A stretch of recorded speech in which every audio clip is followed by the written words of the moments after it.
The first thing the cubs noticed was that she did not smell afraid. On Carrick's prime, everything had a sentient rich dust, the electric bite of the storm barriers, the musk of dominance that rolled off the adult warriors as naturally as breath. Fear had a scent too, sharp, sour, useful. But when the human walked into the training arena, the air did not change. She was small. That was the second thing they noticed. The arena was carved from black volcanic stone, its walls etched with the victories of the Correxian war packs. Massive braziers burned along the perimeter, casting amber light over the sand pit where younglings trained to fight, hunt, and command. The cubs, 8 of them, barely to the shoulder of a grown warrior, had been sparring in 2 rival packs when the gates thundered open. Every head turned. Behind the iron lattice stood Commander Veer, his scarred muzzle lifted in mild amusement. Beside him stood the human. She wore no armor. No scent of blood clung to her. No ceremonial claws. No plasma glaive. Just a simple grey uniform and a small emblem over her heart, the insignia of the Terran diplomatic corps. She will observe, Commander Vrath rumbled. A ripple of confusion passed through the cubs. Observe. Outsiders did not observe Correxian training. Outsiders negotiated trade routes or surrendered systems. They did not walk into the arena. The human stepped forward as the gate closed behind her. With a metallic boom, her boots sank slightly into the sand. She looked around, not hurriedly, not nervously, simply curious. Her eyes were a pale brown, warm, like sunlit soil. She met the gaze of each cub in turn. No fear, no challenge, just attention. One of the cubs, Rek, bristled instinctively. His fur fluffed along his spine, and he bared developing fangs. A low growl rippled from his throat. The human's gaze shifted to him. She crouched, not submissively, not aggressively, just lowering herself until her eyes were level with his. "Well," she said, her voice softer than any Correxian's, yet somehow carrying across the arena, "aren't you magnificent?" The growl faltered.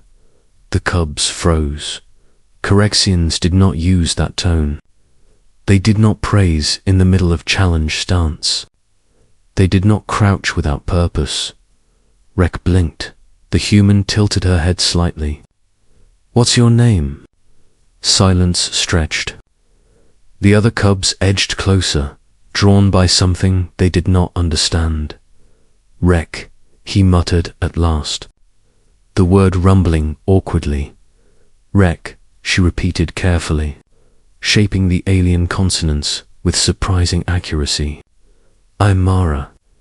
Names were power among the Carracks. Names were given in ceremony. Names were earned in blood. She offered hers freely. Something shifted in the sand between them, behind the barrier. Commander Vroth's tail flicked once in interest. The cubs had been told about humans, fragile, clever, dangerous in numbers, capable of strategy but physically unimpressive.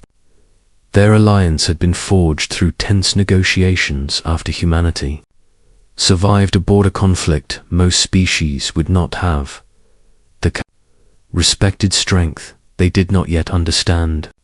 Humans. Mara extended her hand, slowly toward Rek. Several cubs hissed in warning. A grown warrior would have swatted the limb away or bitten clean through it.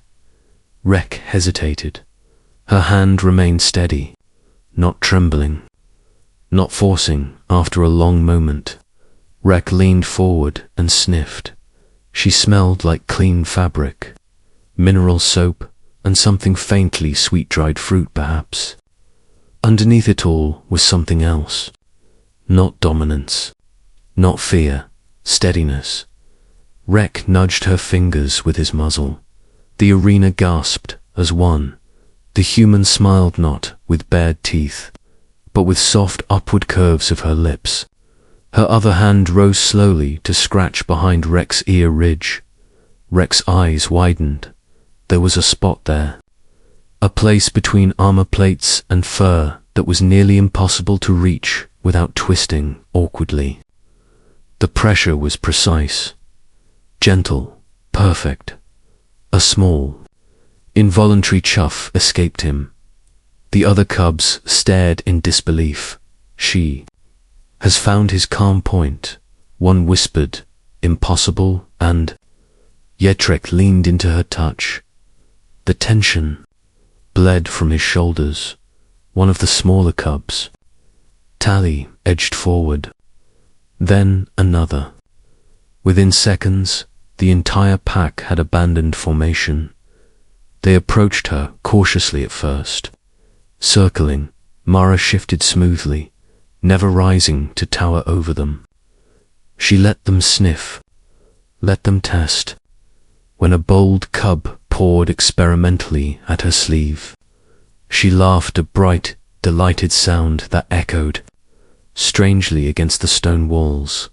"You're all incredible," she murmured. Tall. I pressed against her side.